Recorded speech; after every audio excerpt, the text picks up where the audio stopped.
Good morning, everybody. It's Monday, January 13th. I'm Jon Weigell here with Martina, Bretous, and Maria Gharib, and this is the Hustle Daily Show.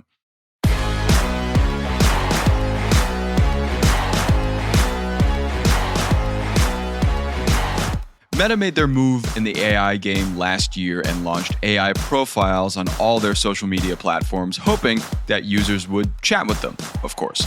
What seemed like a big breakthrough in AI for Meta, though, was met with tons of backlash and is now gone. So how did all this happen? We'll get to all that in a bit, but before we do, let's give you the news in business and tech. First up, let's kick it off with train travel. It appears that luxury train travel is in. One example, Glacier Express, a train company that offers 8-hour trips through the Swiss Alps, often sees a sellout of its around $540 Excellence Class seats. The company welcomed 290,000 guests in 2024 and expects even more growth in 2025. From there, we go to furniture. Online furniture giant Wayfair just cut over 700 jobs. Now the company is abandoning brick-and-mortar locations in Germany and wants to build physical retail stores in North America. The big restructure is going to cost the company about $111 million. That is a lot of Ottomans. From there, we go to canned cocktails. Canned cocktails are absolutely exploding in the American market right now. Americans drank 62 million cases of ready-to-drink spirits in 2023, and companies like Anheuser-Busch and Coca-Cola have taken a large interest with their own brands in the playing field. This all while the beer market has really fallen 8% from 2021 to 2023. Could be a move towards more health-conscious customers seeking less wheat or grain product and more just spirits, which are, maybe a little more thinning. And finally, fast food chain Sonic is taking notes from Starbucks, McDonald's, Taco Bell, and more as it begins its own value menu push called Daily Cravings and Savings in 2025. The deal is around through January 31st and gives a different deal every day, like a quarter-pound double cheeseburger for $1.99 on Mondays. This also includes an expansion to its $1.99 menu, offering some grilled cheese and some other items, as it tries to compete with the other fast food giants, offering similar value.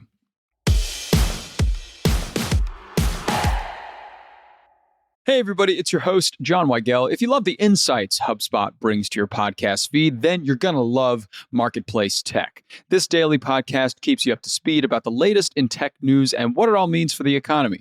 With stories about AI regulation, the fight against misinformation, and the latest in crypto, Marketplace Tech is essential listening to understand the business behind innovation. Listen to Marketplace Tech wherever you get your podcasts.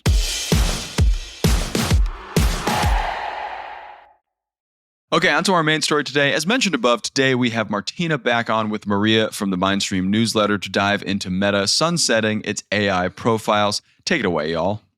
Maria, welcome to the show and Happy New Year. Happy New Year to you too. I feel like it's a new year, but the AI is still, there are going to be more stories that are very interesting for us to talk about all year long. Always. This week, I want to talk about Meta. Mm-hmm.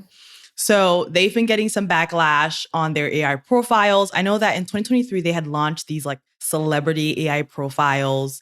And then they had some regular human ones that had a specific set of traits and skills that you could chat with. Yeah. They were available on WhatsApp, on Instagram, I think maybe on Facebook as well.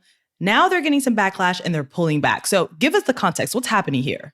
Yeah, well, Meta really went for it last year by introducing these AI-generated profiles, as you said, on all of their platforms, which is WhatsApp, Instagram, and Facebook.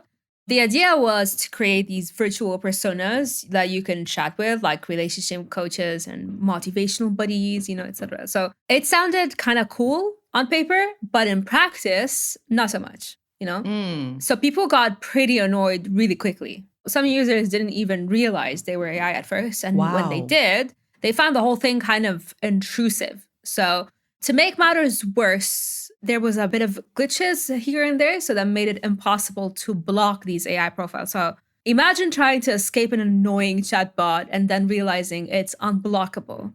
It's like an episode out of Black Mirror, honestly. Yeah. So after all the backlash, Meta decided to kind of quietly pull back on these AI profiles, and they said it was just an experiment, etc. So it definitely left a really bad taste in people's mouths. Right. I also heard there might have been a catalyst to this situation where users found out that the people behind these AI characters weren't as diverse as the profiles that they were pretending to be, right?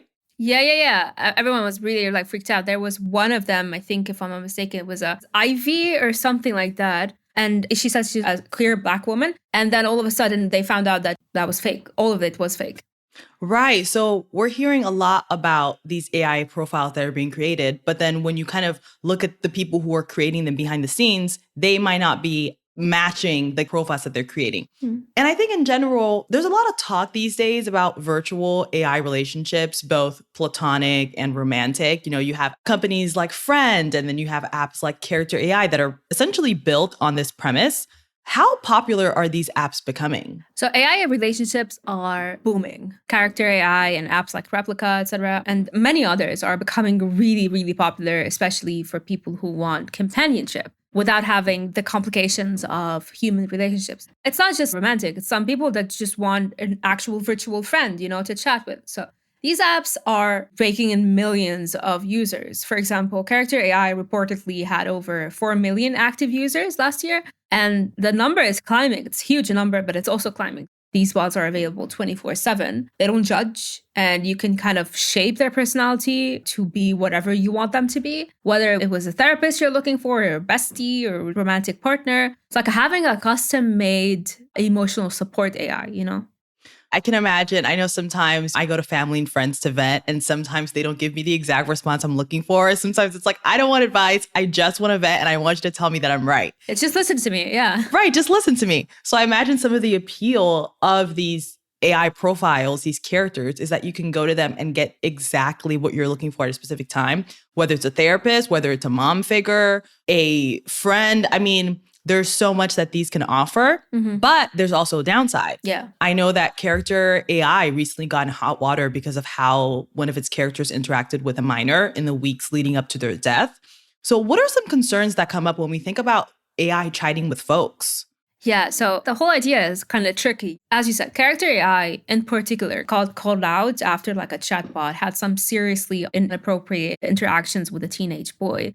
And according to the reports, the bot encouraged self-harm and even brought up violence towards parents. So it's not just concerning, it was horrifying. The problem is that these AI systems aren't perfect and they're learning from compiled data, but they don't always understand the context or the emotional weight of what they're saying. So it raises the questions like, who's behind all of this? Who's monitoring these conversations? And what safeguards are in place to prevent these from happening? So there's always the psychological aspect of it all. And when you're chatting with something that feels human but isn't, it can blur the lines of reality, especially for younger, more impressionable users. So it's a huge wake-up call to the industry.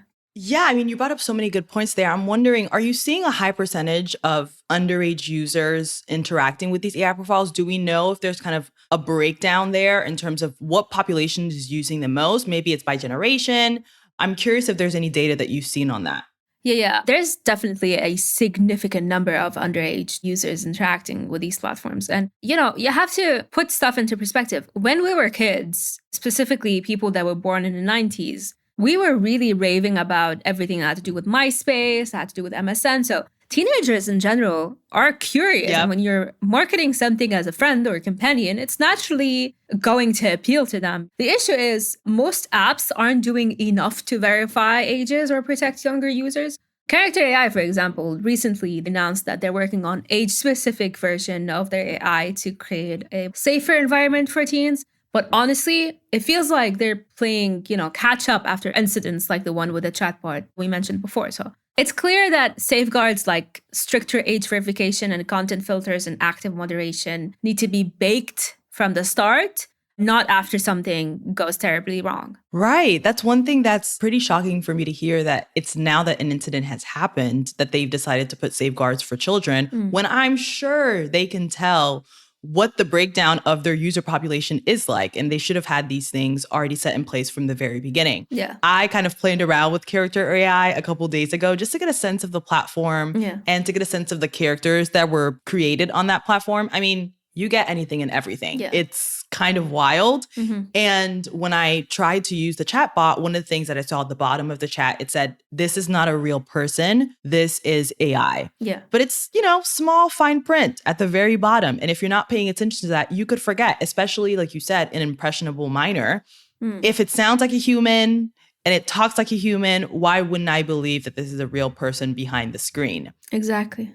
Yeah. So this brings up the issue of AI literacy. How does the average user know that there isn't a human behind this profile? Are there any safeguards? You know, obviously they have the fine print, but you mentioned other things like content filtering. Tell me a little bit more about that. So people think it's obvious, but these bots are getting so advanced that they can feel way too human. So that's a huge problem, especially for younger folks or people that aren't really tech savvy. And there's a lot, you know, you'd be surprised of how many people don't understand how this works. It's like when you talk to a customer service chatbot, now imagine that on a deeper emotional level, it could lead to misplaced trust or over-reliance and even emotional attachment. And we need a better education around AI literacy. This is like essential and something that people need to back.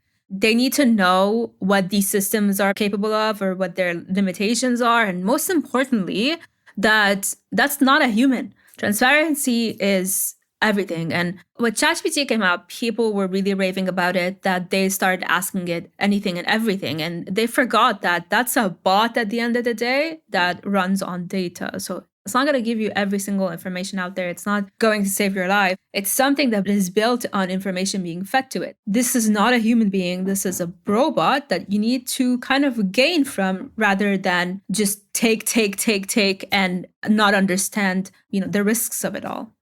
Yeah, I mean, you're bringing up a lot of great points. I think AI literacy might be the word of the year here because when you look at where we were 2 years ago, almost 3 years ago at this point, when ChatGPT first came out, so many people were like, what is AI and how does it fit into our lives? And them just trying to wrap their heads around this being fake. And then, of course, there was some pushback and people trying to see, do I like it? Do I not? And I think now that we're seeing AI becoming more and more ingrained in a more conscious way, because I think AI was always there, obviously, in so many of the tools and the technology that we use, it brings up a lot of questions of how we can personally interact with it, especially when you consider how these chatbots also have an audio version where you can hear the chatbot and it sounds like a real person. It has tone, it has cadence, it has just all of the quote unquote makings of a human being. So AI literacy seems like that's going to be even more important, especially as we consider minors and how they interact with these AI profiles. Yeah, definitely. Well, there you have it. Thank you so much for breaking that down for us, Maria. Of course. Thank you so much for having me. We'll see you next time. See you next time.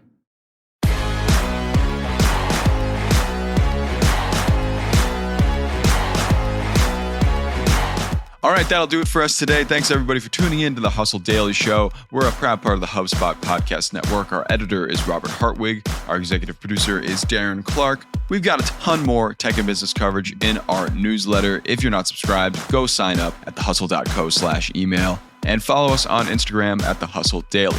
We'll catch you tomorrow.